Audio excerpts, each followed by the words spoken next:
आपण थेट आलेलो आहे मुंबईमध्ये। या ठिकाणची ही दृश्य तुम्ही पाहू शकता। आपल्याला काँग्रेसचे नेते या ठिकाणी पाहायला मिळत आहेत। काँग्रेसनं आंदोलन सुरू केलेलं आहे।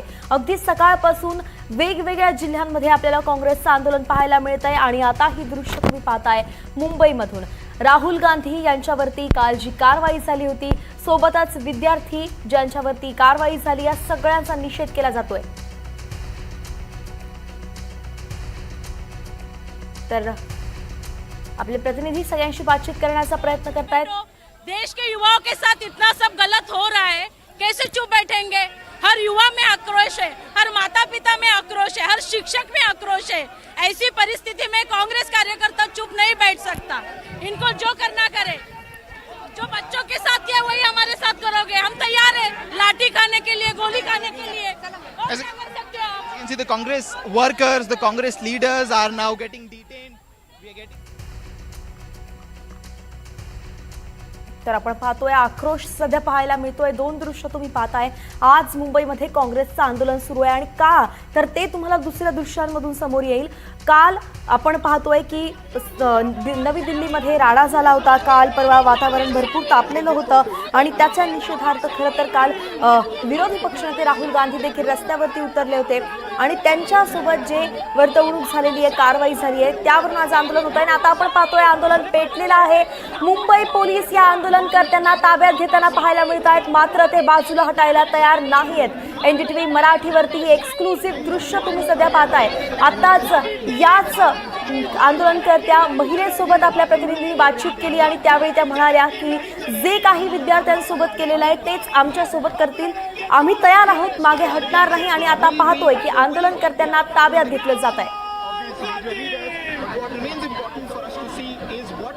तर आपण घोषणाबाजी सुद्धा त्यांची ऐकतोय आणि राहुल गांधींच्या नावानं त्यांनी घोषणाबाजी सुरू केलेली आहे। मुंबईत काँग्रेस कार्यालयाच्या बाहेर हे आंदोलन सध्या तापलेलं आहे आणि याचा मुख्य मुद्दा आहे तो विद्यार्थ्यांचा जो आक्रोश आहे, तो त्यांच्यावरती जी कारवाई झाली पोलिसांची ती, आणि सोबत नंतर आंदोलन जे केलं काँग्रेसनं, विरोधी पक्षनेते राहुल गांधी यांनी, नंतर त्यांना पकडून नेण्यात आलं, उचलून नेण्यात आलं, पोलिसांनी त्यांना नेलं, त्यानंतर ती कारवाई झाली। अशा सगळ्यांचा निषेध आज व्यक्त होतोय राज्यभरामध्ये। मुंबईमध्ये सध्या हे वातावरण तापलेलं आहे। आंदोलनकर्त्यांना थेट उचलून गाडीमध्ये भरलं जात आहे, पोलीस त्यांना उचलून नेत आहेत। ही दृश्य आपण पाहतोय, तरी देखील आंदोलनकर्ते हे आपल्या म्हणण्यावरती, आपल्या निषेधावरती ठाव आहेत। काळ्या फिती सुद्धा त्यांनी बांधलेल्या आहेत आणि आता जे आंदोलनकर्ते जास्त आक्रमक झालेले आहेत अशांना आवरतायत पोलीस, आवरण्याचा प्रयत्न करतायत आणि त्यांना गाडीमध्ये भरलं जात आहे।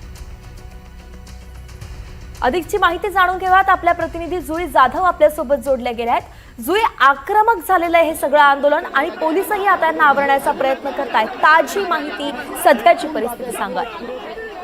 ऋतुजा, आपण पाहतोय की काँग्रेस कडून आता काल ज्या पद्धतीने राहुल गांधी यांना उचलण्यात आलं होतं त्याचा निषेध करण्यासाठी आंदोलन केलं जात आहे। भाजप कार्यालयाचे आहे नरिमन पॉइंट, तिथे त्याच्या बाहेर हे आंदोलन करत होते।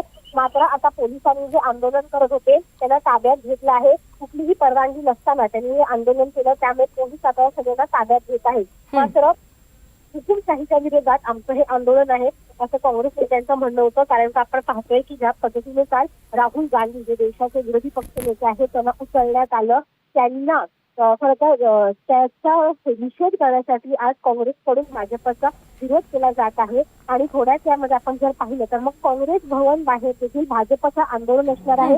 त्यामुळे दोन वेगवेगळ्या ठिकाणी दोन्ही पक्षांचे नेते आंदोलन करणार आहेत एकमेकांच्या विरोधात। वैष्णवी, अच्छा जुई, या ठिकाणी आपण पाहतोय की कोणकोणते नेते आलेले होते आणि आता कुणाकुणाला ताब्यात घेतलंय, या संदर्भात काही माहिती मिळाली आहे का?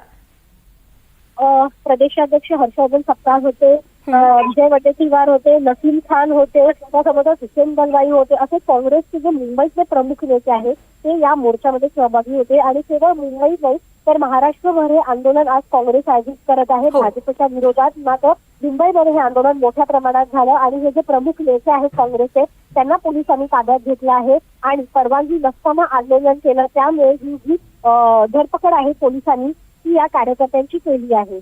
आणि आता या धरपकड झाल्यानंतर आंदोलन विस्कळीत झाल्याचं पाहायला मिळत आहे का? आता कुणी तिथे ठिय्या मांडून बसलेला नाहीये का?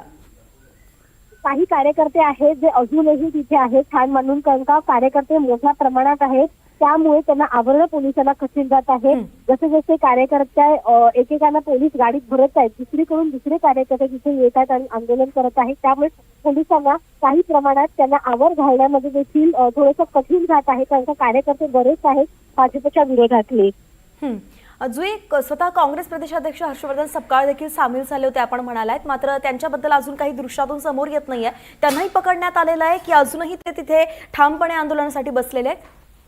अगदीच प्रदेशाध्यक्ष हर्षवर्धन सपकाळ यांना पोलिसांनी ताब्यात घेतलं आहे. केवळ हर्षवर्धन सपकाळ नाही तर मग विजय वडेट्टीवार, नसीम खान जे सगळे आंदोलन करत होते त्यांना पोलिसांनी ताब्यात घेतलं आहे. म्हणजे जे प्रमुख नेते आहेत काँग्रेस पक्षाचे त्यांना आता पोलिसांनी ताब्यात घेतलं आहे. जे कार्यकर्ते मागे होते ते तिथे खाली बसून थोडंसं थांबवतीये, आपल्याकडे काही महत्वाच्या